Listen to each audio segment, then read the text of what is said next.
We're going to go ahead and the March 7th study session of the Historical Preservation Board will now come to order. We have an agenda which I think everybody has seen. What I would like to do is move number 1 in the agenda to number 2 and put number 2 as first, and I'll need a motion to do that. I think the working relationship will fall out of the individual projects we're working on together. So would somebody from HPB go ahead and make a motion that we start out with our agenda of the ideas for preservation projects first, and then go to the working relationship? So moved. Second? Second. All those in favor? Aye. Aye. Okay. Motion carried. Do you have another agenda, Pam? Yes. Here. Oh, they're back there. Okay. Got it.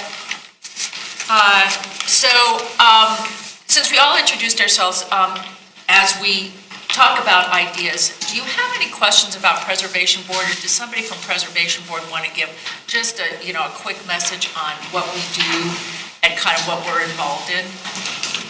For those people that on HLI that may not be as familiar. Well, I think if we're going to do that, I think we should start with a mission statement for historic preservation. Okay. And it's listed at the bottom of the agenda, but I'll read it anyway. The Historical Preservation Board works to preserve the built environment that gives a unique sense of place and identity to our community. Further, this Historical Coal Preservation Board encourages reinvestment and compatible growth, which enhances Littleton's economic vitality. So we work, as a quasi-judicial board where we examine certificates of appropriateness for work being done in the Main Street Historic District primarily, and then also administer a $50,000 grant fund each year for buildings that are in the Main Street Historic District. We also are interested in the advocacy side, as you all are, and I think we're interested in getting more involved in advocacy as well as being a quasi-judicial board. So. Does anybody else from Preservation Board want to chime in with me? Any questions about what we do and how we work? We're bound by the same rules as all Littleton boards, where we have to follow Robert's Rules of Order. We have study sessions, we have regular meetings. Study sessions are internal, public can come, but they can't speak. The regular sessions, there's a time for everybody from the public to speak. I think you're familiar with that process. Okay. I attended an HLI meeting, and many of you were there, and we thought we'd kind of start at the 10,000 foot level and think think about preservation, what preservation means, and what it should look like from both of our groups, kind of maybe identify some future areas that might be appropriate for surveys, which the city would do, and Andrew can explain the process. It's not easy, we have to get grants, but just kind of brainstorm a little bit on the future of preservation and what we see that we can do as a group or as community leaders in this area. So let me just toss that out to the group and see if we have any items that come to our minds. Yeah, I would say one of the biggest things, and I think we're already both doing that, is the landmark, getting more properties landmarked.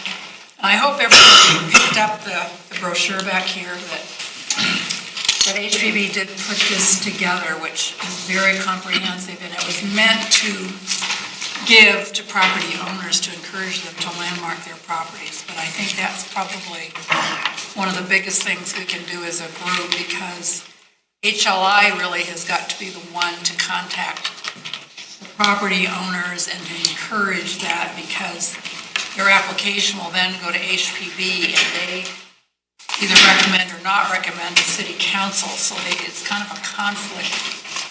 And correct me if you Well, a little bit, if you can. We had a change of thought. And our new city attorney spoke to us last week. Perfect. Yes, and it's all in our favor. And he said that we can act as a nominating body if we want. We don't want to be aggressive about it, but we can invite people to landmark their property. We can give them information on how to do that, on how to contact staff, that we can work together on that. My goodness, I know that's it's a real shift than what we've seen in the past. And his stance was it's a policy decision. And that many boards like ours help property owners landmark. Mm-hmm. So it has changed. I mean, that's just... You need to ask council. That's great news. Pardon? Council. We have to get council to agree to that, but I don't see any problem with that. So I don't know if I have to have a formal motion or agenda item on that. I think it could be at a study session, perhaps even at the breakfast meeting. That's how the That's what I ordinance was understood. written and instituted in the beginning. The previous council that changed things. They changed. Changed the approach. When was The that? board has always been able to, according to the ordinance, if you read the ordinance, the board is always able to nominate buildings and be navigated. So then it's a matter of policy It- interpretation. yes, That's the way I'm looking at it. Because we were always told when I was on the board that. Right. Yeah, but that's what we were told, yeah. Yeah. So I guess it's an interpretation by this new city attorney. So that really means that we really need to coordinate who we're approaching, and so they're not getting bombarded by a lot of different people. So there needs to be strategy And we can plan. talk about that now, or do we still want to stay at the 10,000 foot level? Because that's, I think, one thing we want to talk about in a little bit of detail. Other thoughts about preservation, kind of staying high level, and then we'll talk about, because that's an important project that we're working on together. Well, the historic tour is obviously, I think, Right. something we want to make sure continues. I was just going to say that we really want to follow through with this Littleton Boulevard corridor study. That's our big topic, I think, going into the next year. Just making sure we get as many of those buildings landmarked and, into small districts or whatever we're going to do as possible. Any sense yet about owners, how the owners are feeling about it, having sat through the downtown Yeah, siege? unfortunately, Sonia, many owners do not show up for these meetings. And I think even at your presentation at Bemis, I don't think we had a whole lot of their few. And from what I've heard from Mike Talia, there has been some interest. There have been 2 or 3 property owners who have been contacted, and they're very interested in following through with the proposal. So Been contacted by Mike and Diane. as they went through the survey process. Yeah, And Andrea, that's a good way to do it. didn't you have feedback from a property owner, the city did? Yes, well, we've had contact with just a few. There is one particular property owner was very excited about to learn the fact that his building is architecturally and historically significant. He's interested in preserving it. In fact, the city was able to give him an economic development grant for some architectural design assistance that he needed. Great, already. Which property? Yeah, which one was that? 1150 West Littleton Boulevard. It's a two-story building, and it was originally built for an architectural firm. Oh, Sternberg's building. Sternberg. Oh, wait, no, architecture. Oh, I know which one it is. It's on the south side of the street. Yeah, I know Which one is it? It's Or it's a Dave two-story, Stevens. you know where the tall building, the four-story building is? It's right next to it. On the other There's an side. architect's name on there for a long time. He's since passed away. And there's an AAA group that meets in there. But Oh, I saw that, it's yeah. kind of nondescript building. Actually, I never kind of liked it until I heard about it. What's that guy's name? South. He had a, huh? South side of the street. Mark, yes, which side of the street? South. Down the south side, yeah. So it's right next to the Taco Bell. Well, what used to be the Taco Bell, but it's a Chinese restaurant. Okay, I think Oh, what's his name? He lived in Littleton a long time. Yeah, Dave Stevens used to have his office in there. but the architect was from Czechoslovakia, and he practiced in Littleton for a long time. Sternberg, No, it wasn't Sternberg. Renee No. Chusino. Renee, you're right. His office was in there for years. In fact, it's his He building. designed and built it, I think. He designed and built it, right? Renee did, yeah. Okay. And I think that's something that we want to talk about, how we work together and with staff and everything on that. Any other thoughts that come to mind about preservation at a high level? Well, the other piece that, Rick, you brought this up, and I think we've all heard input on this, is education about what exactly landmarking means. Because, if that's your property, sometimes it can be scary. It's like, what can I do? What can't I do? Do I have to take my shoes off every time I go in the building? So it's just telling people, what are the ins and outs? And also, that's an opportunity to point out the incredible benefits that tax benefits. And also, part of that, a lot of it's been doing one-on-one, and maybe we need to look at a more macro level. And an idea came up, and I can't remember who the author of this idea was, but to speak to special interest groups, like the chamber or other groups of community people that get together that might want to learn about this or be educated on it and see if they want to do that. Even the Board of Realtors. Yeah, I mean, it maybe come up with a list. I think especially the Board of Realtors, probably, if they understood when they were selling a property Yeah. about that instead of, Well, to advance on that, what the board and HLI should do is look at all the other communities that have preservation work going on, where they help businesses and do districts, and let people know that this is not just a Littleton thing. This happens all over the state. It's very successful. And you can go to places that have really embraced preservation and have totally turned around their communities. Downtown Fort Collins is a good example. Arvada is a great example. Arvada is a great example. Crested Butte, I love Crested Butte. It's so quaint, it just attracts people. But we don't relate well to Crested Butte. We relate better to farm range cities, Littleton does. We don't have a mind. But it's there. And also to talk about the economic benefits of preservation. The state of Colorado publishes a book, just came out with the most recent one. The National Trust has been publishing the benefits of preservation for 40 years. And there's no arguing that it is beneficial. I think we need to just educate people that this is something that's been going on for a long time. Well, and speaking, if we want to talk about that because that's one of the projects we want to work on together, it seems like it's kind of on everybody's mind. We can talk about a foundation or something like that. We can talk about going to all these people, but we need to kind of coordinate that so we're not stepping on each other and we're in sync. yeah. If policy really is now that we can go out and talk to the community or individual property owners. So do we want to put together some sort of message? Do we want to use our brochure? Our brochure is excellent. Where's the brochure we have? This one? I mean, it's just a matter. Very good. This is very good. Yeah. And the only question about that is the supply, because I understood that it was running low. Are we running low? Yes, these are the I last know I asked him once again, he didn't think there were any. And So we don't have enough to give out, so we have to do a reprint. What I have is on there. Oh, that's all we've got. That's it? Wow.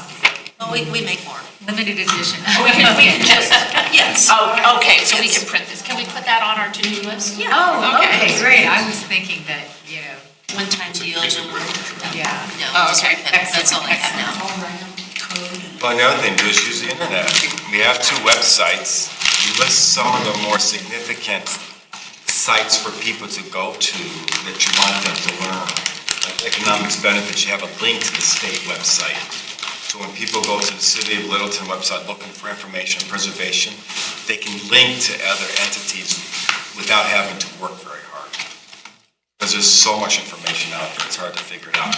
And the language is different, people don't know the language. Staff would help them, right? Yes. Landmark. With landmarking and Yeah. with tax credits, yes. Help with all applications. Just if we're going to do, I mean, we can think about doing that, but we want to be, I think we want to be a little more focused. We have worked with that old list of historically significant and architecturally interesting properties, whatever the name is these days, and I'm sure it's not exactly correct. But that is a list of properties that have been identified, and what we've done over the course of time is that because we thought we had to have this arm's length thing going on, we've asked HLI to reach out to some of those property owners to see if they wanted to landmark, and what has happened, I guess, is that you've taken a target list, but we haven't seen like a rush of landmark properties. And this might be something that we want to do in conjunction with the Littleton Corridor and staff in terms of doing some education. Well, just having the survey information is a great impetus for it because that's like the entry into the door. The new information is there. The surveyors have contacted the owners to get some of that information as well as many other sources. It's out there. People are, making comments like, oh, I didn't realize my building was significant for this or that. That could really generate the interest. So we have a great opening approach to get in. And aren't you sending out those surveys to all the property owners? Yes, once the survey is finished, that is part of our outreach plan to get them out to property owners. And it'd probably be a good idea to keep HLI in that loop so they knew When they go out. and it's Yes. not done until what, July? Is it? July is. The surveys aren't complete until July, so this is not, Okay. yeah, I guess it's now July. So it's not going to happen, and then it'll probably take some time to have outreach. Yeah, Yes. so it's not going to happen, but we're getting ahead of it, which is good. So is what I'm hearing is a desire to focus on the Littleton corridor?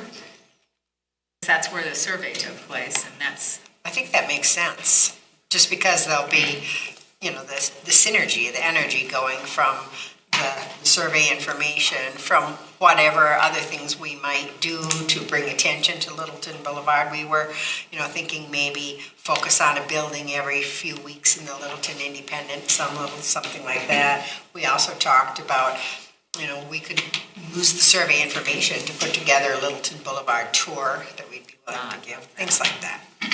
The idea came at that meeting too, to have from Diane, to have a street party kind of thing and get, I don't know quite where that would, I haven't thought through where that would happen, but. But that could be a great event to get people excited about it. And at that party, you could have tour leaders, taking people off and doing block by block descriptions of the history of the buildings. We want to make sure it's really a city-led project, the corridor, and they're the ones that, finance it. So we want to make sure we're all coordinated between staff, HLI, HPB, that we're helping you, we're helping the city. We don't want to have letters go out at a time when there's an event or, we want to make sure we're all well coordinated. I wouldn't say it's a city sponsor. They paid for it, but you represent the city, so you're representing the citizens. I wouldn't step that far away from it. And the state was, No. it was a grant, a state grant. No, but we need to coordinate. Yeah. Make sure that we're in sync, that we know a letter's going out. And I think an idea that was floating around was maybe an event. And I think you talked about this, Rick, like having, once we at HPB kind of decide on a strategy, which we are not even going to talk about until we get our own presentation. And do we want to look at individual landmarks? Do we want to look at awareness? I mean, what do we want to do to further the whole Littleton corridor too? So once we do that, then you had talked about an event where maybe you get people from Littleton corridor to come in, led by somebody who has like drink wine, who has a facility or something. That was an idea you floated. Yeah, have Michael and Diane come back. And if drink wine, I'm sure they're going to be willing to want to do something. They mentioned it briefly to me when I was doing business with them. But they have a big space, and we could they can have a lecture there if they're willing in their chapel, and invite people from the neighborhood, so the people down Littleton Boulevard start recognizing what's on the street. So I have a question. Sure. And please, I'm new, so please forget the question. Do we have any idea what the demographic age group is of the property owners? Because that's going to change how you market to them. It's going to change whether it's an event. It's going to change whether you do a brochure, a YouTube video, a social media page, whether you're expanding that beyond just a single event where people can go for information. So I think it's something that we could do a co-branded between HLI and HPB potentially. And I don't know, again, I'm new, so I don't know all the rules to that, but I think it's an opportunity for us to expand to a younger generation and involve people that are currently not involved. And I think that if we do that, then we broaden our base, we broaden the bench of people that are involved all across the board. And I think it's something we need to consider. I think from a marketing perspective that if you're going to do that kind of outreach, it needs to be broader. I love the idea of a YouTube video. Yes, and to kind of, And it gives people a resource. Okay, we have an event, they can't attend the event. How do I get information? I'm 40, 35, I'm 20, and I own this property. I don't want to sit and read this. I want to watch a video. I want a 5-minute sound bite. I want a podcast. I want to be able to not just go to the website, but go to a social media page and get that information, because that's how people are getting information. well, also, I don't think we know with certainty, at least I don't, are these owners local, or are they, where do they live? It could be both. And if they're absentee owners, this is even more important. So that's like tough information to find out. I mean, from from assessor's files, you get the name. Well, we get a mailing address too. Yeah. Do you But think you that, don't know, are they young, are they old, do they, I mean, you know if the property owner lives at a different mailing address. Yes. That you can tell. But, how do you tell the age of the owners by just their names? did Mike and Diane make contact with the owners? They know? You know, They have made contact only with some of them. Some of them, So yeah. I will ask them what they know so far. Yeah, that would be, because I would think they would be closer to it. That's good. Could we make a YouTube video? Would there be any funding to make something where it's better than an iPhone, kind of thing? Well, the city does have a videographer on staff, and so we can look into it. So we could can it script it and storyboard it, and then have somebody come in and film it. We could even possibly pull in an intern if the city doesn't have resources, or somebody from Media Tech, or one of the technical schools that does film as a project or a capstone project. We have the Saving Places video too. That's a good place to start. Yes, that's very good. Yeah, and that's very good. Yeah, that's great. Very good. I also like the idea of party and community involvement, because if you can get some kind of buzz going and a little bit of a groundswell in the area, perhaps that wake up some owners. They'd say, Well, hey, this is the good. majority of citizens of Littleton don't know the history of Littleton. They're all new. And I look at all the new people in my neighborhood. They don't know why Littleton is the way Littleton is. So There are educating everybody in Littleton about the history of Littleton is important, not just property owners. And also people that grew up here. One of the things that I heard as people were leaving the library that night was people that grew up in Littleton. They might live in South Park or who knows where in Littleton now. They remember all of that stuff from their youth. So it's not just folks that live around the corridor. I think, community involvement would be really. I'm wondering if we could update the tours to include a little blurb about landmarking. Yeah, that'd be good. And maybe, It's easily done. yeah, and, this, Did you know you could landmark your home, and here's an advantage to it? yeah, we talk about that, how many districts there are, what is an historic district? We talk more about the district. What's an historic landmark and where to go, so maybe we might want to highlight that. If you know of anybody who has an historic building that might want to landmark it, here's some information, contact the city. And that's where I think these brochures will really come in handy with things like that. The brown one. So I would get a lot of those copied. Okay, so we've come up with a lot of ideas, they're all great ideas. I don't know, it's probably premature to put together any implementation plan, but I think eventually we're going to have to, once we get further along with what HPB is going to recommend on how we have meetings. We have 2 new people that joined us, welcome. You with the HLI? Yes. And what are your names? Liz Eaton? Ralph. Thank you. Thank you for coming. Please help yourself to sandwiches over there. We started at 6, so anyhow, we were just talking about the Littleton corridor.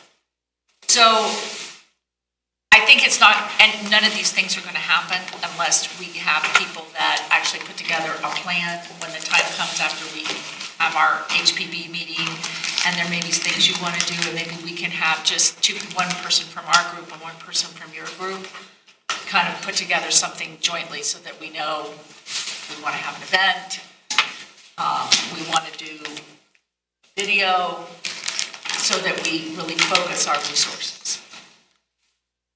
Want to focus from 10,000 feet and do a paradigm shift on how to preserve buildings.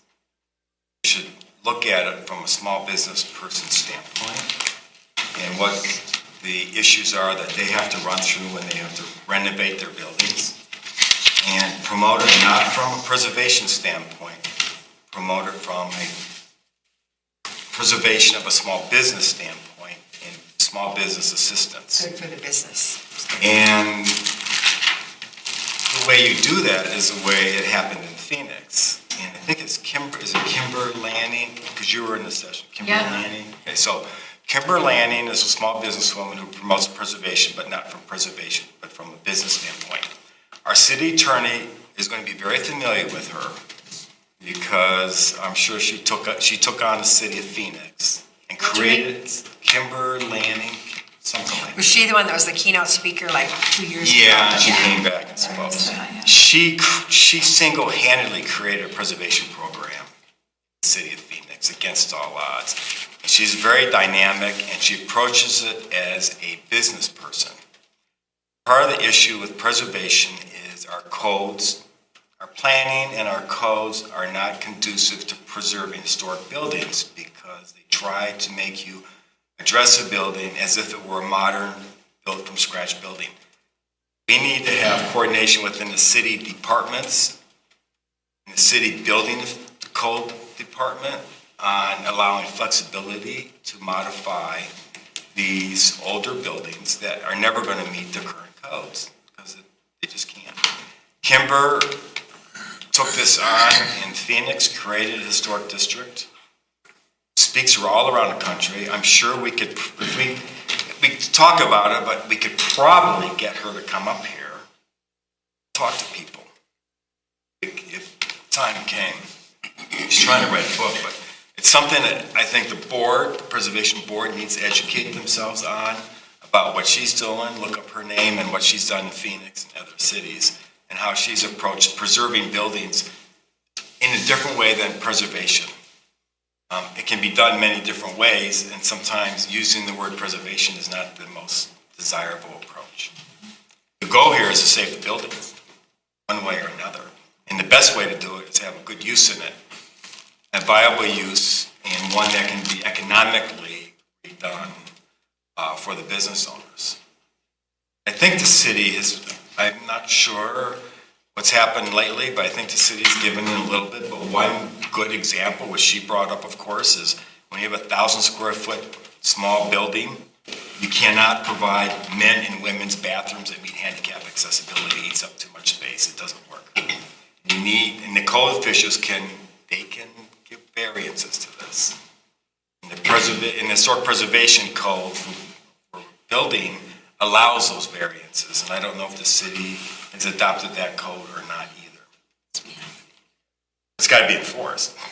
So, but there needs to be coordination between this board and the building code officials. Oh, the building code. And I'm not clear on her name, Kimber Lanning? I think it's Lanning. Kimber. I don't recall, but I've got my notes from last year. Well, the easiest way to find out is just ask the city attorney. He knows, I'm sure. He was the city attorney there for 3 years. So he knows who she is, believe me. I know he knows who she is. I will ask him. Our city attorney is from the Phoenix area. Oh, okay. He will know who she is. I'm not clear, I understand that she started a preservation program, but I'm not sure about this code. You mean the code becomes flexible? You just have, there's international building codes, so when you build something, you have to follow international building code, and so it can be sort of restrictive. What they've developed, though, is an existing building code, I think is the term for it, which it does allow you some flexibility, allows owners some flexibility. And it depends on how much money you're putting into the building that will trigger this sort of level of code compliance, if you will. So it sounds like the city has adopted the IBC existing building code. Yeah. That's worth a look. Definitely is. But that's one way to get business people on board without this historic preservation thing over their head. You're approaching it in a different way, we're getting to the same result that we want in the city. That it makes good business sense to Makes have good business a neighborhood of old, well-preserved buildings that are vibrant and that people are going to want to come to versus something that's more uniform and can be seen in other places, something that's unique to the area. Capitalize on that. And the nice thing about approaching it this way, any building would work. It doesn't have to have any architectural significance, but it's still contributing to the character of Littleton. Because not all of our buildings are going to meet requirements for historic designation. It's just because you're old, you're not going to be historic, right? So, you're taking non-contributing. It can be a non-contributing. just a building. It doesn't have to be we're not talking about a district, though. It may not be a district. Oh, non-contributing. Because we may not have a district in Littleton Boulevard, but there are some buildings that are not architecturally significant that still contribute to the character of that street. Or bad, but yes. So we've talked about Littleton Quarter, came up with some ideas. They're great ideas, we just need to determine where we want to focus. Get some more information from the consultants on demographics, but I think, to your point with marketing, we don't want to do just one thing, have an event, think that's going to be it. We need to go at it An from, ongoing. yeah, Littleton Independent, social media, website, communications about the survey. So I think it's a multi-pronged approach, and we just need to see what vehicles would be best. And probably down the road, maybe somebody from HLI and somebody from our board who has some passion about it can volunteer and work with the city on that. Another idea I'm thinking about Okay? for us to do, and I mentioned to Gail, is we have a half-day tour of Littleton Boulevard for the CPI conference next February. That way we can get it more on the state level, and we can get more people coming to Littleton to see the street, give it more exposure. Has that been approached? I was talking to Gail about it. Yeah, I think the deadline for the session Here in the is winter. late summer, early fall, something like that, so we've got a lot of time. I think that also would be great to dovetail with the endangered places issue. What do you think?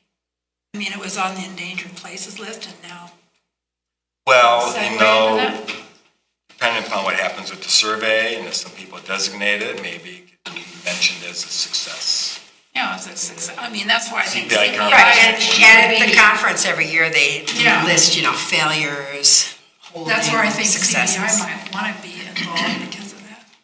But we could probably get a great tour because of the large number of architecturally significant buildings by significant Colorado architects. Pretty unusual. And could we do something too, looking onto your idea, like a virtual tour? Sure. I mean, where we, highlighted some buildings and maybe did, a talk and maybe the property owner, I don't know what it would look like. Yeah. But for people that couldn't come, go online and get it.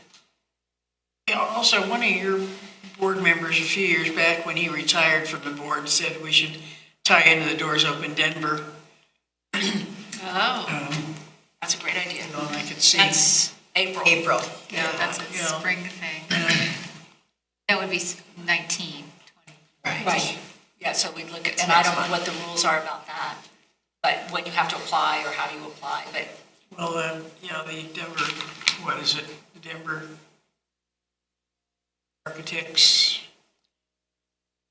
Denver Partnership, I believe, is one of the I know, names. just Google Architectural Denver to does give it. you information. Okay, well, in the past, I don't remember just exactly. We could identify, or get owners to consult, be open. does somebody want to volunteer just to look into it when the application? I'll Has keep to an be. eye on it. Okay. Are we a certified local government? We should probably look into the Main Street program for the state of Colorado. I think we have, Andrea and I talked about this, and you had some feedback on the street program. What Seems- program? Main Street program seems to benefit main streets that really are starting from We scratch. tried that and Eastern got Plain. I think turned maybe down. We got really further close. along. We had enough signatures and then Yeah, and I think it's more of the Businessmen main streets that are decided failing to that's why we revitalize, have and too I much think to we're say. beyond that. Really. We did it on our own. Well, one thing to think about, though, you could bring someone from that program to explain how they make communities successful. Even though we are successful, doesn't mean we're doing everything right, but if people understand that it's another way to say preservation works. Now, that program isn't necessarily preservation oriented, it's economic development, but it does the same thing. It's doing the same thing in a different part of the state of Colorado. But these people do understand how to make places economically viable and what things you need to do and compromises you need to make to move forward. Well, that might be something, just throwing out an idea since we're kind of still brainstorming, is if HLI had an event and brought maybe a speaker like this to just let people know, and then at that point, we could also talk about if you're interested in landmarking your property, here's the process, here's some information. I don't know, just a thought. I know you we did once have a program on how to research your house, and we could certainly do that again. Yeah. And plus the Main Street concept, spent a lot of time on that years ago and got shot down. And we really were ready to go to council with the signatures and everything.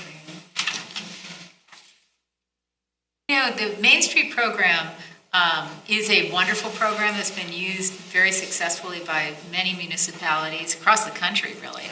And but it's interesting when you talk to a lot of the towns that were involved in Main Street program, they'll usually say, you know, we didn't do the whole thing. You know, you don't have to follow every single step. You know, they always say, well, we put our own unique spin on it. And so I think just kind of looking at that kind of slate of ideas and taking what, you know, we might like. Or maybe they could come speak to us at least. Yes. You know, kind of like, remember how we used to do training? We haven't done that for a while, and maybe we could have somebody come to speak to us and have a study session. Sure. There is an office in Colorado now, isn't there? Yes, Used to be. it's in downtown Denver somewhere. It involves having an individual person that you hire as a staff person to do promotion and coordination and so forth. And somebody on Main Street supplies them with a place for an office. It's, Maybe there's someone in the community that works for the program. I would think so. Actually, I believe that there's a woman who is enrolled in the Littleton Leadership Academy right now who works for the program on the state level. She does. I mentioned it. Would that be somebody that we would want to connect with and ask her if she knows somebody that could speak to us? She could probably speak to it. Probably, she works for him, you know, she probably could speak. But we could see how things go. I think the thing to think about is we need to pull in resources from outside the city. We don't have to sit here and think it all up ourselves. It's been done successfully hundreds of thousands of times for the last 50 years in the United States. And the other thing is the laws behind preservation, that's not an issue. So just look at the successes and educate people. People just need to be educated about success. That's really what it boils down. You know, someone suggested a workshop or an educational program, and it seems like an education program could be more focused on look at the incredible benefits, look at some of these great success stories, and ultimately at the end of the day, you know, you're pointing them towards the city because the city is there to help with the landmarking process and things along those lines. So, I mean, that could be a positive thing. Well, and I'm hooking on to what you're saying, that old list of historically significant properties might be a good contact mailing list to invite to this event, see if there's any interest, and somehow combine it with a macro level of the advantages of historic districts and with more of a micro level on how you can landmark your property and what the advantages are. Just a thought. You could do that kind of just workshop for, again, tie it into the Littleton corridor, you know, give them benefits and tools that they can use should they decide to go, and expand to that. And also research different ways you can relate to people. Sustainability. One of the property owners is really into sustainability but doesn't like preservation, then you say, well, this is a sustainable approach to preserve your building. Because you're reducing waste, you're saving resources, you're reusing property. I mean, there's a whole lot of ways to talk to people. Though it requires a very specific approach and learning on each individual person to do this. It takes time. It takes time to do this. Well, and it sounds like we're talking about two things where the kind of the methods overlap. There's a Littleton corridor, and then there's the bigger preservation, Main Street, outside of Littleton. So there's, and the methods are very similar. Well, it's Littleton identity. If you were to remove those two elements, what is Littleton? So I think you have to look at the whole community. It's those, Littleton corridor, downtown Littleton is the identity of Littleton.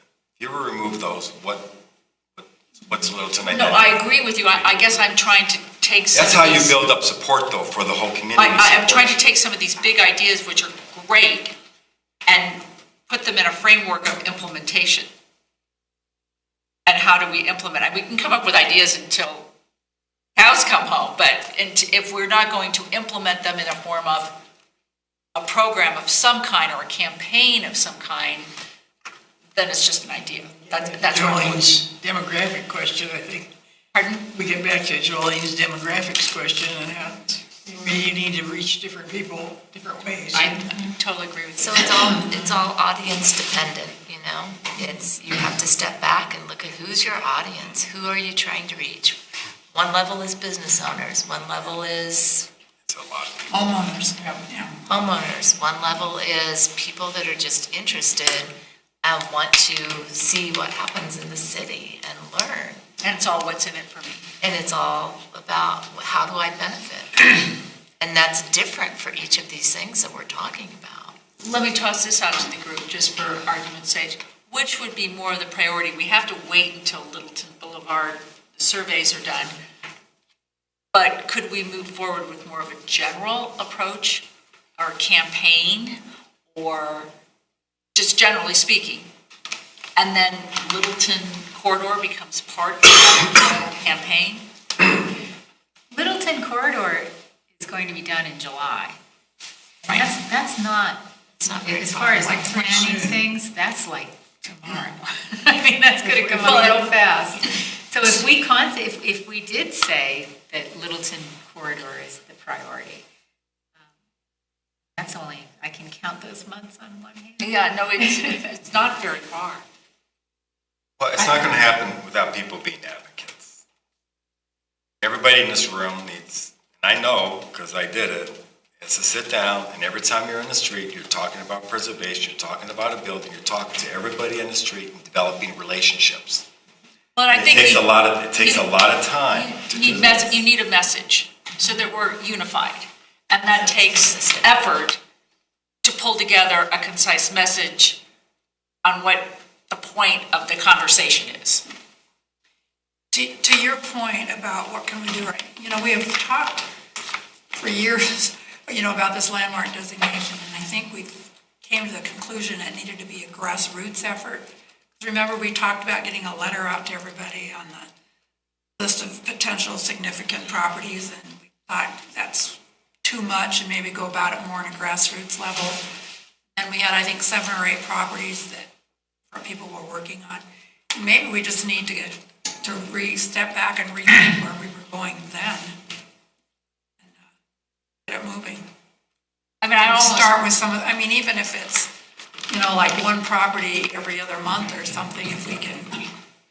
I think our campaign has not been, or our approach has not been very specific. Yeah, it hasn't, and I More think, than anybody else, I think. Yeah, I think, Very true. exactly. So you hit the nail on the head. And I think we want to get out to the community.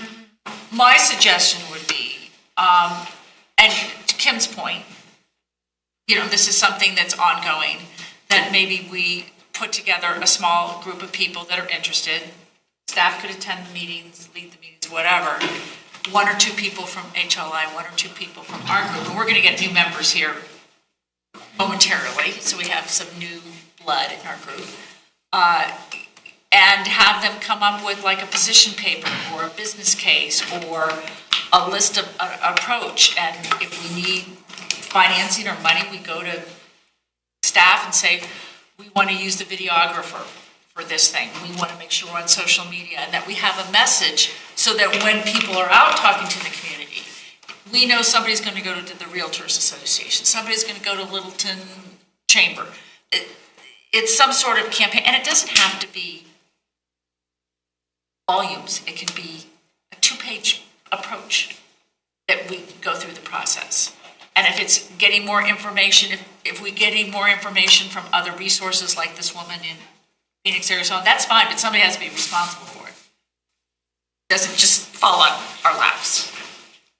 It's not going to fall in your laps.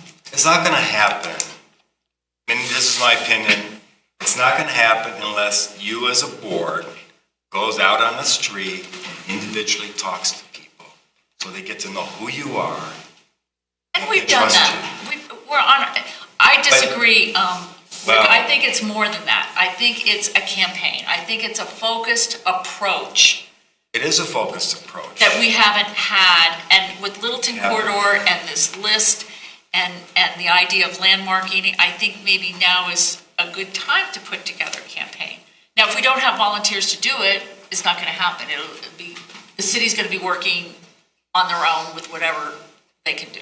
It makes sense to me, since we have Littleton Boulevard, to try to get some properties on Littleton Boulevard designated before we go sort of like a big campaign throughout the rest. I mean, we have the perfect opportunity with that focused area. And I think if we can get a few there, we're going to have our post office local designation done within the week. Ready for submittal within the week. And if we get some of the other ones that we've been talking amongst ourselves about and move off of those, I think that is going to be a good basis to start something versus just like a big sort of media reach out campaign before we've actually gotten a handful of them just as a basis to see how it goes. So you're thinking of starting small. I don't think And that's where the grassroots idea, That was the remember we idea. talked about Okay. the grassroots Somebody idea. who knows somebody, who knows somebody who wants to get their property to. Because, if we get, if we can identify, 5 or so properties that Diane and Michael have, talked to them when they were getting information for the surveys and know they're enthusiastic and get those to do it, they're like then the core that others can sort of say, well, how come you did that? And just the basic questions that, what's good gonna come out of it for you, those kind of things. Best advocate's the property owner. Yeah. I mean, if once they know, then the other people will trust them more than anyone else. Yeah, they That'd would be great trust to have them a lot more than like somebody from a board. Right, thoughts from Preservation Board about these ideas? All good ideas. I think it's just a question of who's going to do it. Right. And how do you get from why to why not? I think what we need is that message, Rick, as you're talking about. Well, I'll tell you how you do it, because I did it.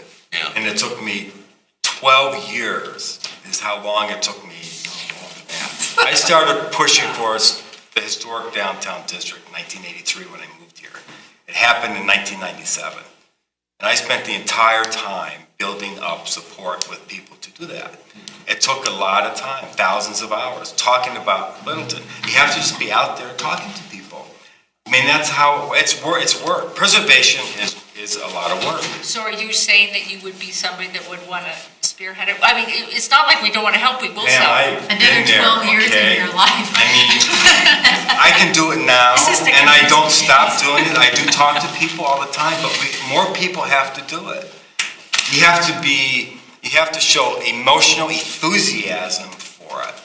But it's work. I mean, every time you go into a building downtown, you just compliment them on what they've done. I was down at the View House, and I pointed out the preservation stuff that I saw to the staff. It wasn't the owners, it was the staff. Well, that works its way back. I mean, all that kind of stuff works its way back. But you have to do it. You have to be thinking about it. Darling? Well, I think there's a building on Main Street, Prince and Main Street, we should keep an eye on, and that's the former business bank, the Colorado Business Bank. That, whatever happens there, because it's vacant, whatever happens there could have a very big impact on Main Street. A brew pub is opening there. Pardon? A brew pub is opening there. I just saw that. They wanted to have it to be retail. Yes, but are they going to tear down that building and elevate it now? Restaurants? Calmira owns it. He owns several buildings on the street. No, it just sold. He just sold it. No, I think he's rented No, it. he's renting it. He purchased it a little while ago. Hal is buying out Main Street. Yeah, he already owns several buildings. around. Well, you mean Cal? Cal, yeah. Yeah. Is he into preservation? Yeah, he is. He owns So the he wouldn't McKinnon tear building. that building down or the parking lot Not gonna tear it down. because, okay. They are looking at modifying it. And that's an Haven't important application building. Yet, but I Yeah, expect but it it'll will be sometime. restaurant. soon. It's quite a spiffy building. I hope it'll Be a little bit, yeah. stay It's a that small way. building to have a brewery and also serve. another brew pub. It's not for you to ask. This is on across the street.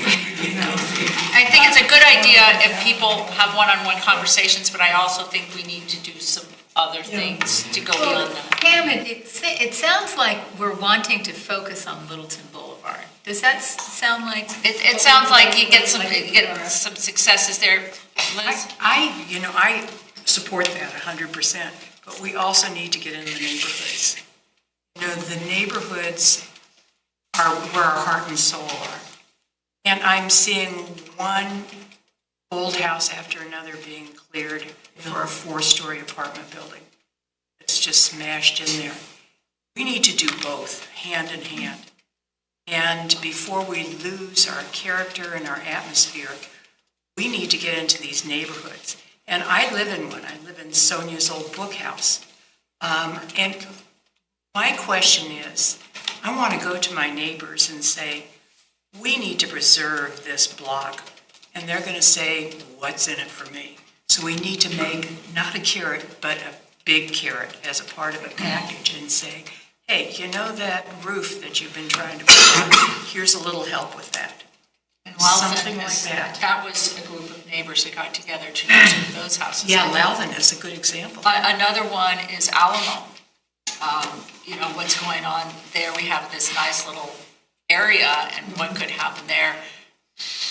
People have said to me, we don't want the south side of Main Street to look like the north side outside of Main Street with the high rises going up. There's a lot of disappointment. But we do need ammunition to go in and start doing the work that needs to be door to door. Do as a committee to get together a tidy little enticement package. Well, the property value increased because that designation is part of your ammunition. You just show how much it's increased. Can we get just a single sheet that would show that? I suppose that could condense. So I've read through the National Trust booklet, and I suppose it's been revised since the copy I have. There's a lot of different ways to get it. There's a lot of different people approaching it very differently that I've listened to. Do you think, that's one reason we did this little brochure, explain a lot of that. And there are a lot of benefits listed in here. Yeah, there's some. Maybe they're not strong enough, I don't know, but again, where do we get the money?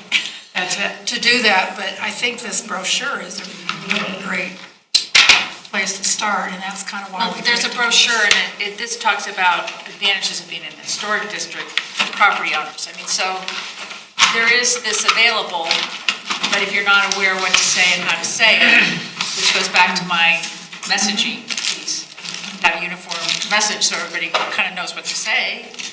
They're talking to people one-on-one. But I still think we need something broader, more macro. I've looked at this brochure, and I think it's pretty darn good. It's very good. If because there's- all It's just a teaser. Yeah, it was all taken right out of the code and, all the information in there is right. So I think it's a good place to start with people. I think awareness, it's kind of like the old-fashioned sales. You get people aware of it, and then you talk on a more one-on-one macro level. But if they're not even aware of it, and I just don't think one-on-one is enough of an awareness. So, as I have a question while we're talking, I have somebody who's about ready to go on this, Sally Parsons. But what will then happen? She'll need to come to you, Andrea, I guess. Yes. I mean, I can do that, but what, do we need to set an appointment to talk for an hour, or what? Yes, we have something called a pre-application meeting. And you can set that up through me. We'll sit down, for an hour. Yeah. We'll talk about benefits, obligations, Yeah. Bring the code But out. she has a sort of an idea about it. She's running through with her boys, and they're okay with it, which was one thing she wasn't sure would happen. But, So maybe what we do is, we just designate a day in April, and we call it Landmark Day or whatever. We find 10 people, some of your board, some of our board, maybe some of our members who would like to do some of this. We give them a little bit of training, and we send them out. And we talk to the people downtown. When I drove here tonight, I didn't come the usual way, and I drove down through the town, the old town. It's beautiful. Well, but so many of those houses are now gone.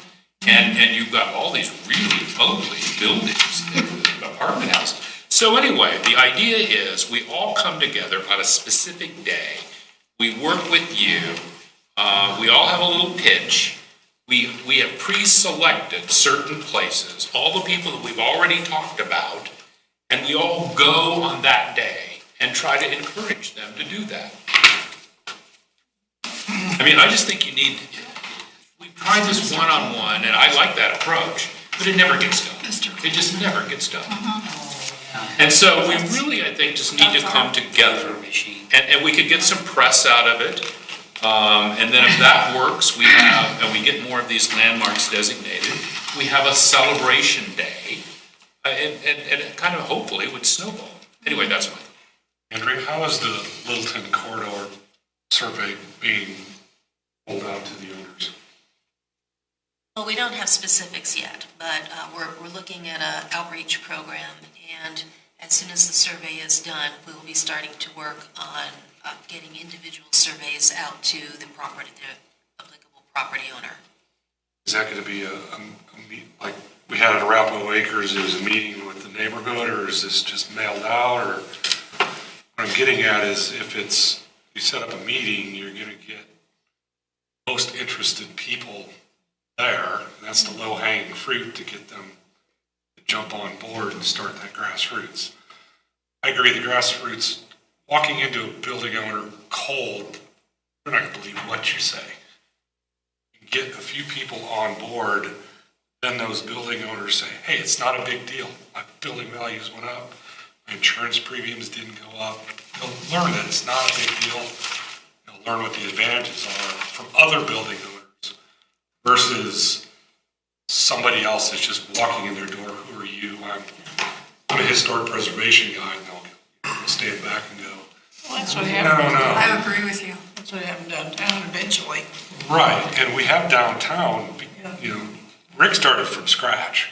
We have downtown, so I see the Littleton corridor as just an extension of the downtown boundaries, or it could be a different group that has a whole different discussion, but it's already been established. I mean, we don't need to start over from scratch here. I think that's how you start the grassroots, with the survey. You're going to get a few people jump on board because they're interested in it already. That is the best way to do it. And getting the publicity out, like Mike said, that they've done it, so get it in Littleton Report. Yes. And everybody gets it, and people start saying, oh, understand more about what it is. We need to do a PowerPoint about, what this means, what this, everyone has all these horror stories that if you get information, what's going to happen to you. And none of them are true.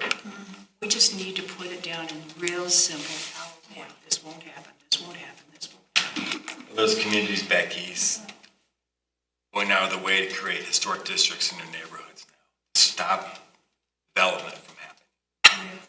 But you have to have significance. You just can't designate it. But there are studies that show the boundary line is where the property values change from historic. It could be the same community, but the designated side to the undesignated side, there's an increase in property values on a designated side. And the reason for that is it's in a way, it's a covenants that helps preserve the character of the neighborhood into it. And it's well documented. But as far as a month to do it, May is Preservation Month. I forget which, I think it's May, I know, I was trying to find out what week, but all the month is Preservation Month. And there's going to be preservation stuff all over the TVs and everywhere. So Mike, that'd be the I month. think it's a fabulous idea, but putting together a preservation day takes time and effort and work. PowerPoint with some messaging, the greater United States and Arizona or whatever, and local and Colorado, and then training people and then saying, okay, now where do we go from here? Here's a list of properties. I'm not so sure that that's true. And here's the reason why. We've got people here, and Gail, how many folks did we get just from our own group who were willing to contact people and have contacted people sometimes about submitting their house or their building? 5 or 6. Yeah. And so we start with those 6. Let's say there are 6. We find 4 more. And the people that have already contacted them sort of already know what they're doing. And so all we really need to do is maybe find 3 or 4 more people. And historic preservation is not really new to our group or to your group.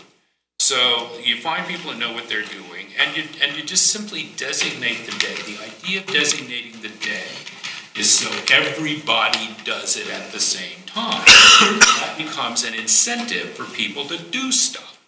It's much easier when you say, okay, I said I was going to contact Liz about her house. Well, months go by and I don't contact Liz about her house. But if there's a day set during Preservation Month, that's a great idea, Rick. And we say, okay, on May the whatever, these 10 people and whoever else wants to, and we can train, and I don't think it takes that much training, and we pick the people and we try to sort of pre-screen them, all go at the same time, on the same day. Do they come together and make phone calls? Sure. No. They come together because that's part of the... Right, and you make phone calls and you share ideas. Yeah, and then you maybe go out and visit with them. I mean, with the potential folks. So, I think we all talk ourselves into, oh my God, this is going to take forever to do. And it really sometimes doesn't. It's been a long time. It's a I've been process. working on Sally for a year or more. I've been talking to Sally. Well, and we're not going to all be successful. But I think Well, and the one that Girk and I have been working on, Coleman Motors. And the problem with him is that Girk's got to kind of catch him when he's going in and out. So it's not like we can just go over there because he's not there all the time. So we've been sort of talking about some strategy to get this done, but he's one of those that, Girk waves that out in the street and that's walking over to him and giving him just a little bit of information and seeing if he's, I think some of them. Well, maybe this group could do some strategizing together on however they want to divide up the list So of the city or whatever. So I think there's going to be different approaches, and I know Mike's worked on title guarantee. I'm not sure where that is, but they might individually sort of be different. Some are going to be homes, some are going to be businesses. Not everybody. It's not going to be the same approach to everybody. So, we're going to have to kind of I think think about that's something we want to do, or HLI will spearhead in terms of having this day and promoting it. I mean, I love the idea of putting it in the Littleton Independent, putting the Littleton Report. No, Pam, maybe what you need to do is call the chairs of other preservation boards and ask them how they do it in their community. So you know what has to be done here. sounds Chamber of Commerce Day to me, which They're probably not a good one. I don't know. But I don't know any of these ideas are bad ones. No, but They're all good. he is having knowledge of other places so that you're not just talking from yourself. You can say, this is what they do in Golden. This is what they do in Nevada. This is what they are doing in Nevada. This is what they're beginning to do in Englewood. Well, Englewood of all places. And that's a historic great preservation idea, board but we fund. need somebody designated who wants to be responsible for that, who has a passion and an interest in doing that. Everybody here should be doing it. Everybody here should have the passion to do it. Really. Well, and I think, people have various levels of time. I'm trying to assign responsibility to somebody instead of just letting it float. We're all going like this. And if that's if that's something that nobody feels passionate about, somebody's got to spearhead it, somebody's got to coordinate it, somebody's got to be a focal point. I will help with it, but I don't want to be the person. Can we re-up the list that we made between us It is some years ago? all these Or ideas. We have that. Yeah, I one. still have it in my folder. What I'm asking for is we've come up with a ton of ideas, and that's all they're going to be is ideas if we don't decide, do we want to get behind a preservation day? Do we want to, do a Littleton corridor kind of thing? Maybe it's not huge. Do we want to interview people? Do we want to have a PowerPoint? All these things are fabulous, but they're not going to become anything if somebody doesn't take responsibility for it. If we could get 2 people from HUB and 2 people from HLI, that would be great. To focus these ideas and decide on something and get behind it? And I would be willing to be one from HLI, but I don't want to take the whole thing on myself. Well, and I would be willing from HPB. So, I mean, to meet with 2, and we can only have 2 people meet from our group anyhow. So, That's right. right, so it would be if myself and somebody else want to meet with 2 people from HLI, and we could take some of these Mike ideas. travels all the time, so he's not. If we've talked about waiting for the little Boulevard Tour research to get done, I mean, I know you said at our board meeting, maybe the drink wine people would Have to talk to be a them. place to start, but perhaps not until this is done, or? I'm talking about taking these ideas we've come up with tonight and percolating and deciding on doing some of them or all of them or whatever, because a PowerPoint doesn't appear. Research just doesn't happen. We have to kind of assign it and figure it out. And, you see what I'm saying? Oh, I know. I'm trying to get an action plan, guys. How about Rick and Margie? From the HLI side. Okay, Rick and Margie and Pam and it, all right. Pam and Mike. Okay, so What are we doing? I don't know. you're going to sit in a meeting and we're going to figure out how to divide up our responsibilities so we can make some of this up. We're gonna figure out a strategy and a plan, Mike? and then dole it out to all the rest of you. And, okay, so we'll. That's always my strategy. That's one thing about me. What I can do is take all these ideas and kind of distill them down, and so that we can focus on, and we can just take little pieces of this, but maybe we have a bigger scheme in mind, a bigger campaign in mind. We're not just, oh, let's do this, let's do this. It's, I don't want to get so big. It just have something coordinated that we're not doing, so there's a synergy. Okay. Another thing I want to talk about, a couple smaller things I wanted to talk about. One is the signs. We have gone from plaques to signs, and let me pass this around, and Dan can talk a little bit more about it. We don't have one for everybody, but if you can kind of share. And we're thinking about going to city council and asking them to budget for a sign, and where we think we would play together on this is that we would get the budgeting and get the building and all that stuff, but HLI would work with us writing the copy and Littleton Museum. So Dan, do you want to tell us a little bit about this? Yeah, so I met Matt Fry at one of the historic downtown Littleton Main Street breakfast meetings. And he does, I can't remember the name of the business, but he does the headstones. There's north side of Main Street, kind of over by Ranky's.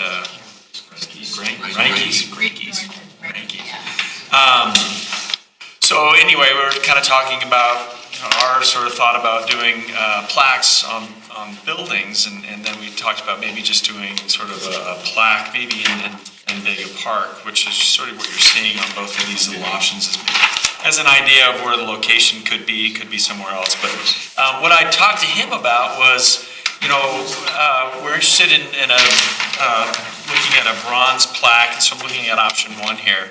And so I sent him this image on the upper right as saying, what is this cast relief bronze plaque? What would that cost? 18 by 18 inch cast relief sign. And he said, well, that's probably roughly in about the $1,400 range. So the image on the upper left is kind of showing the idea of a limestone mast or sign, if you will. It kind of matches what's going on in Vega Park now. Could have two plaques on either side. It's roughly the two plaques, $2,800. The stone, I don't know, maybe it's $3,500. I'm not sure what that is. But What's this one down here? what's that? This one down here you're talking about? Well, no, I'm just saying the idea in this upper left, the image on the upper left, Oh. it could be two plaques mounted on sort of a limestone mast, if you will. It's similar to what you see in Vega Park right now. So that's, $6,000 maybe. The other idea is a little cheaper, 24 by 36. It's a direct print sign on metal. And those are $800 a piece. So the thought that maybe that is something that's mounted to sort of the similar sign material that we have that's going in down on Main Street right now that has, there's one in front of a Performing Arts Hall and just some of the other street signs that you see. But, we don't know what the artwork is, but really was just trying to get some idea of cost, of what these things would be. Another sample you can see in the bottom right, we're looking at option 2. That's in Central City, something that Pam saw that might be kind of intriguing as well. So that's about as far as we've taken it, sort of getting an idea of cost. We haven't taken it much further as far as content or artwork. I think we're ready to maybe approach the city and just see if they're willing to see how much money they'd be willing to contribute. I had a preliminary discussion with Debbie Brinkman, and she said just bring it to us so it will be on our radar screen, so when budgeting comes around, they would consider it. So what are you talking about putting on the plaques? I think that's TBD. We don't know yet. I mean, it might be it could be a map of the city with some information about specific landmark buildings. I mean, I think that's for maybe this group to think about as well. I mean, it's really just kind of rolling the history right of the city, it just recognizing that we are an historic district on the building and putting a sign up about the history of Littleton or specific buildings or specific buildings. So did you rule out putting the plaque on the building itself?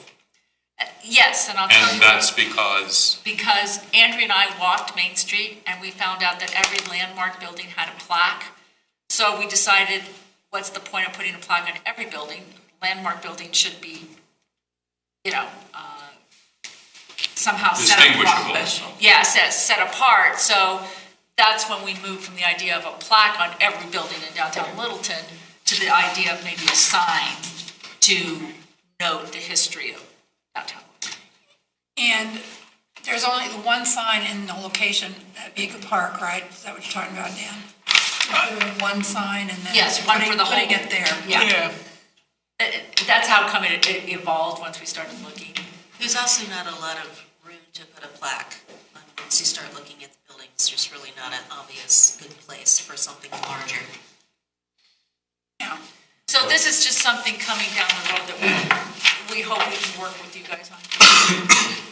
Just say you go to one place to get the information versus having to walk home. Yeah. So this is just something coming down the road. Another thing that we're working on together is. I've got a question. Can we dedicate any of the grant funds? Well, Any benefits downtown?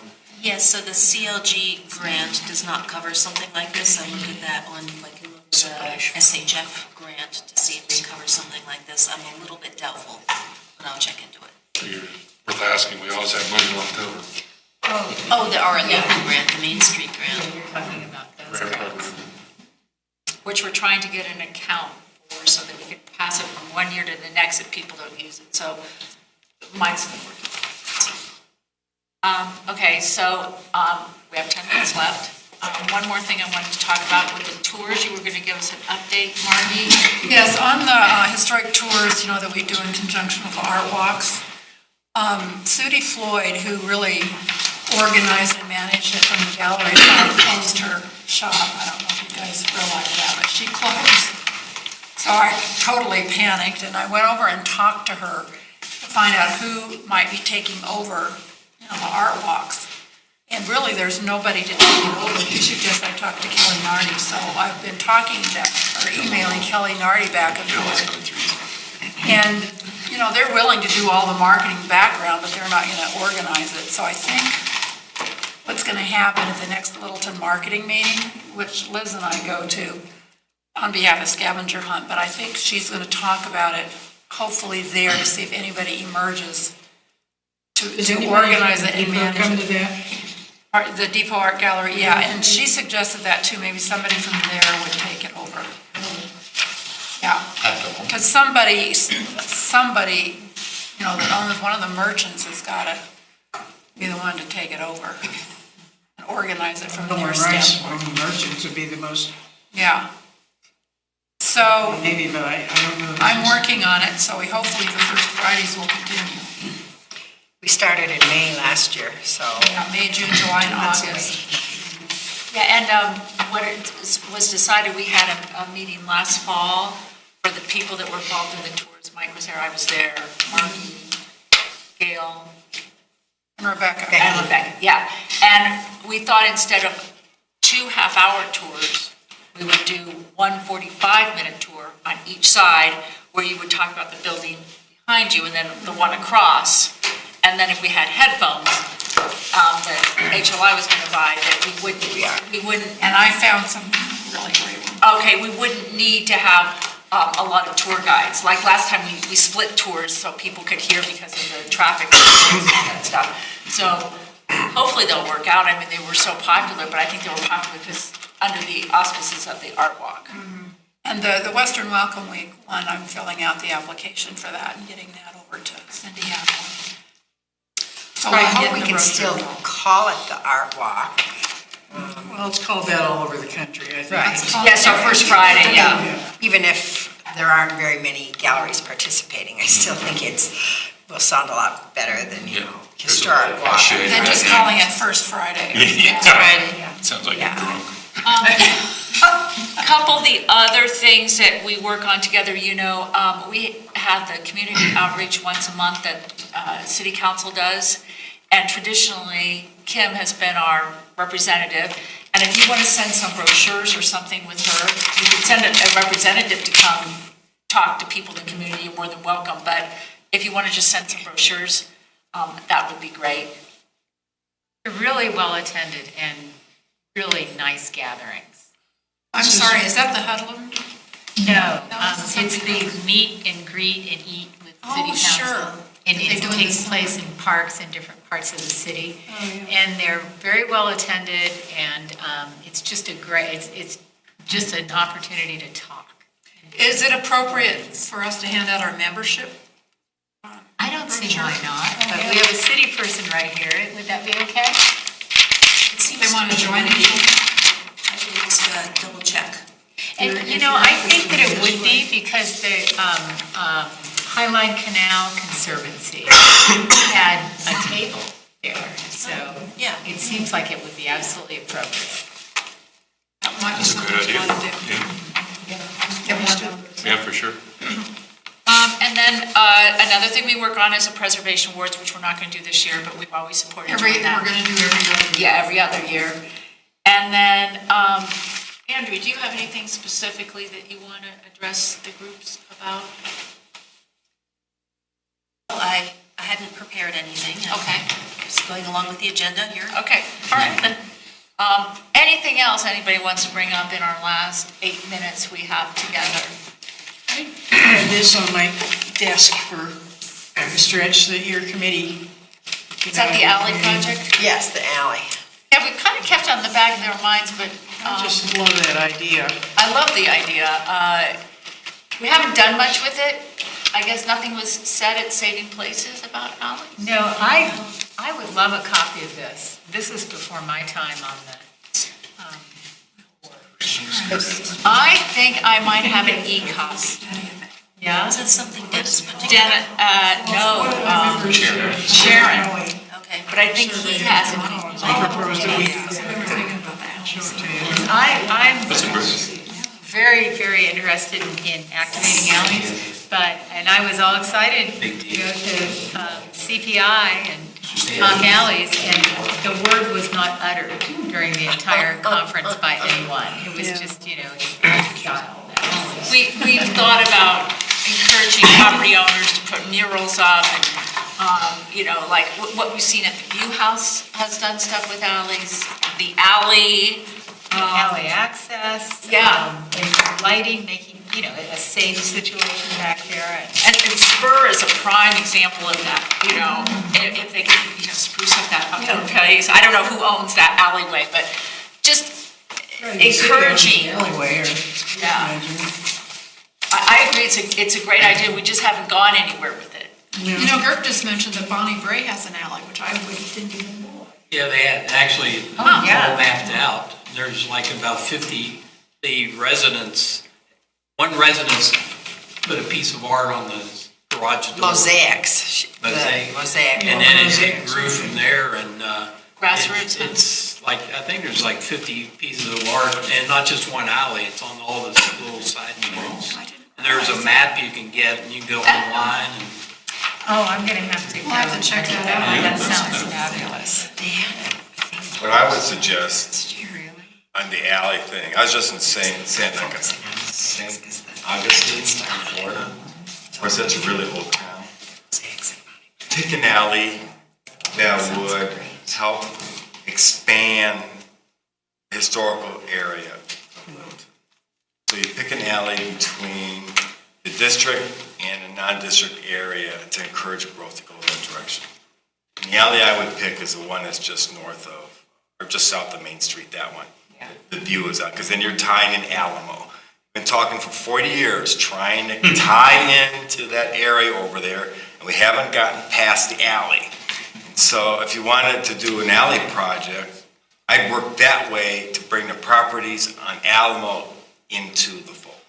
That alley goes 4 blocks. It goes 4 blocks. And it probably has the best potential for things. Now, I don't know what the city has any code restrictions. They got code restrictions for all kinds of things. So I check there first before you promote it. And it's a working alley too. It is a working alley. There's all kinds of These ones deliveries in back Fort there. Collins all are kinds too, of I stuff. think. Yeah, they've done a great job.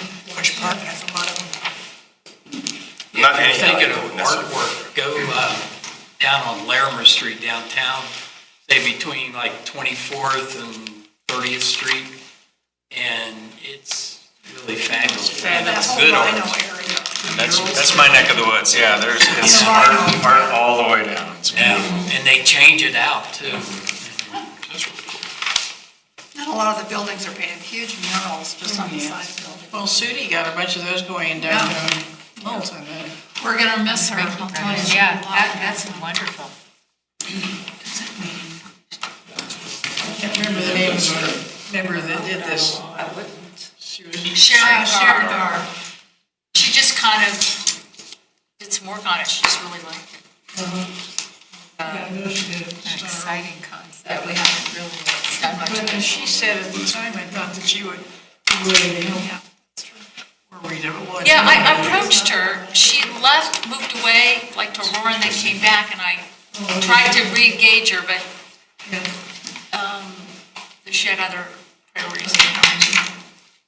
Anything else? 10 years ago that Charlie Blushing had the DU architecture, not DU, CU architecture students do series of sketches on doing the alley too, and I suppose they're around anymore. Look at some of the ideas. Ask Charlie. Maybe Charlie. Yeah, well, Paul, did you have something? Yeah, we were talking about Kimber. Her last name is Lanning, Lanning. Yeah. And her company is Local First Arizona. Oh, Lanning. Lanning. And what's her first name? Kimber? Kimber. And what was her company name? Sorry. First Arizona. Saving places. First. Some of those others are really cool. Thank you very much for coming tonight. Great conversation. Thank you for organizing this. It's wonderful to hear what you're doing and get the synergy going, and we'll continue to go back and forth to meetings. Gail and I talk a lot, so we will continue on with that, and as we get our little task force together, we'll pull in more people and share and see how we can continue and work with staff on that synergy. So thank you. Let's go ahead and adjourn the meeting tonight. So, we're done.